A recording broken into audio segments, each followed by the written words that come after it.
Then you have others who the Lord is like, through you, I have given you things so that you can come and be a blessing to someone else. I've given to you so that you can come and bring a blessing to someone else's life. I had you go through these hardships so that you can help this person through their point in life. I've brought you through these things so that you can help so-and-so. You can go and help Mary. You can go and help Michael. You can go and help Sean. You can go and help William. You can go and help Bill out of their situation in life. I made you go through these things so that you can witness, and you can be a witness of what I am capable of, and the wisdom that I have given you, and the wisdom that I have brought you through, so that you can help somebody through the same situation. That's why sometimes those of us who didn't have a proper father figure are sometimes the best fathers, because we know what we missed in our lives and we want to give that tenfold. We want to give that 100-fold. For those of us who have been through toxic relationships, when you finally get out of, because someone was toxic with me, I'm gonna be toxic with them, you get into the point, and when you finally do get into the relationship, sometimes you're the best lovers that these people have ever had. But if we're gonna be honest, we don't get to decide that sometimes. Let's be honest. For those of you who are really, really talented people, I promise you probably didn't decide the talent for it to come naturally to you. You just picked it up. What we want, and we want what other people have, when the reality is God gave you what is meant for you. God gave Hannah a closed womb. God gave Elkanah 2 wives, one that produced children and one that didn't. But we're going to get to what Hannah does later on. But it was seen as a problem that Hannah couldn't have children. Our situations sometimes we see as problems, when the reality is, and I'm about to close after getting to this point, and after I talk this point, but sometimes what we see as a problem, the Lord intends for His full glory. What we see as a situation that's horrible, what we see as a situation that doesn't make any kind of sense, that you're sitting here and you're going, what the heck is going on in my life? What we see as a problem, what we see as a monster, what we see as a tower, or what we see as a wall, the Lord sees as an opportunity for His glory to be shown. Prime example. In the book of Exodus, when the people are leaving Egypt, right? Pharaoh let them go. Pharaoh let the people of God go and said, "You're a curse. Get out of here. I want nothing to do with you." Right? And the people get up to is it the Jordan? The Red Sea. Sorry, I misplaced my whole thing. They get to the Red Sea and they're blocked off, and the people are like, "Well, how are we? We're supposed to go that way, but that's all water. We don't have any boats." And then God goes, okay. And I thought that for the longest Pharaoh just changed his mind, but no, God goes and literally hardens Pharaoh's heart and is like, "Look, I want you to go and bring them back," basically, for lack of a better word. I'm paraphrasing, okay? Go and read this. It'll be a lot better. And I'm completely paraphrasing, but God goes and hardens Pharaoh's heart, and he has him change his mind, all right? So then he goes and is trying to bring the people back, or probably trying to go and kill them. I'm not really sure what his intent was, because it doesn't really speak about it that I can remember, okay? But he goes and he's literally chasing them, and the people start freaking out, and the people freak out, mind you, not knowing what God's intent was. God's intent was, I'm sending Pharaoh to chase you. I'm sending you to a place where you're blocked off completely and you can't go anywhere, but I'm going to show you that in the hardest times of your life, in the worst parts of what you're going through, I'm the one that's in charge. I'm going to save you.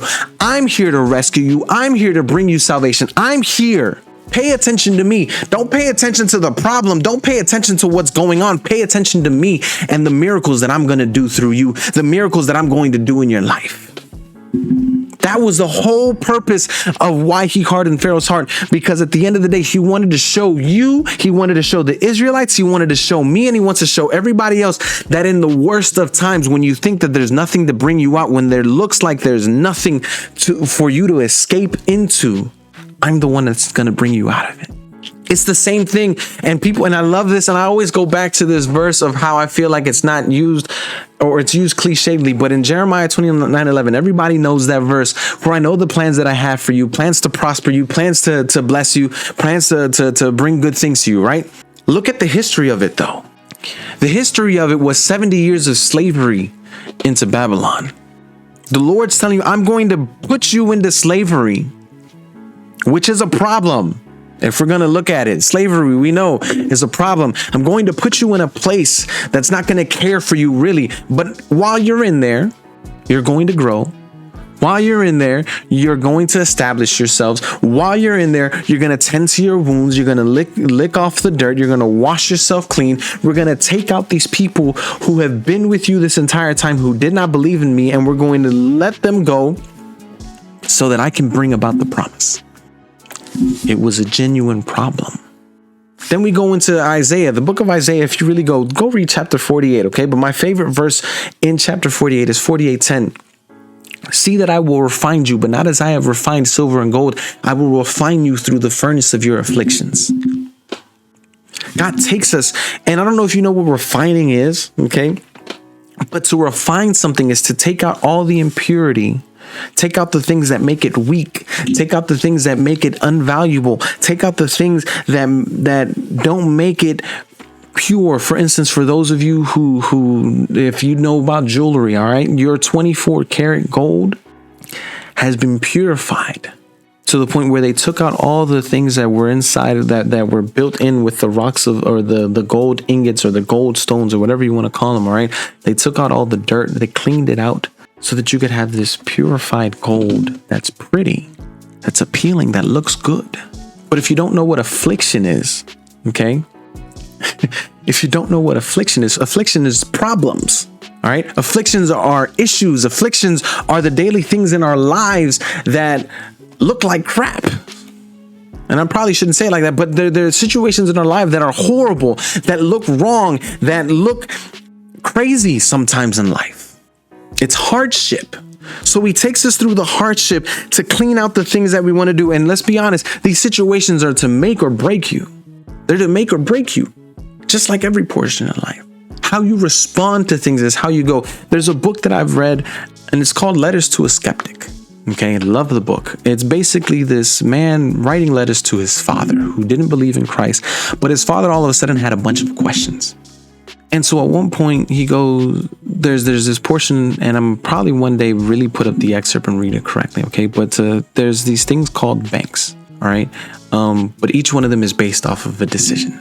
When things go right or when things go wrong and you choose to act in a loving manner, you put a deposit into that bank and into that deposit. And so you constantly choose to do love, to work out of love, to work out of praise, to work out of whatever, however you want to word it. Okay. But there's the reality of this. Okay. For the capacity of love that you have is the same capacity for evil. If you choose to act in love, for this case, you developed that habit of acting out in love. If you choose to act in hate, you develop that habit of acting in hate. This is why in certain situations you'll react one way during certain situations because of trauma and all that kind of stuff, or you'll react in a different way. I'm having to learn, if we're going to be completely honest, I'm having to learn that in certain situations, yelling, hooping, hollering, and doing all these kinds of things are not working out for me. Okay. And so I've had to switch, and it's been a hard process, mind you. None of this stuff is easy, but it's been a hard process to where I'm switching to deciding not to yell. I'm switching to deciding not to do it the way that I've done it. I'm switching to not do it how I've been doing it in the past. It's been an afflicting, it's been a hardship, it's been a tough thing to do. It's been a tough thing to process the situation, which I know sounds weird, especially for some of you that know me that think that I'm not an angry person and that I'm calm. I'm really not. I just hide it very, very well. But it's been a tough pill to swallow to not just react immediately. It's been a tough pill to swallow to take things slowly and process situations and process what I'm going to say and process what I'm going to do. In this process, and I can thank God for this, okay, in this process, I've seen my children, at least my oldest son, who mostly had the issue, open up to me a little bit more, want to be around me a little bit more. And what I see as something hard for me to do has brought a blessing in my relationship with my son, even if it's just a little bit. I mean, I even want to say this. I got him to help me out willingly to go put up Christmas lights outside, which I know, don't get me wrong, it's not Christmas time yet. It's still Thanksgiving hasn't even passed, but we like doing things early sometimes in this house. My wife likes Christmas a lot. And so out of my respect for her and out of my love for her, I do these things, right?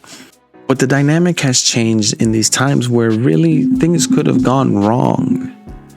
The Lord allowed me to be calm in these situations. And he took me through what I see or what has been seen through a problem and used it for his glory, because at least in this way, it makes it easier for me to approach my son and to bring him back into the things of God, or bring him to the things of God. And so not everything is how we look at it. Sometimes the blessings look like hardships. And we'll get into that a little bit more later.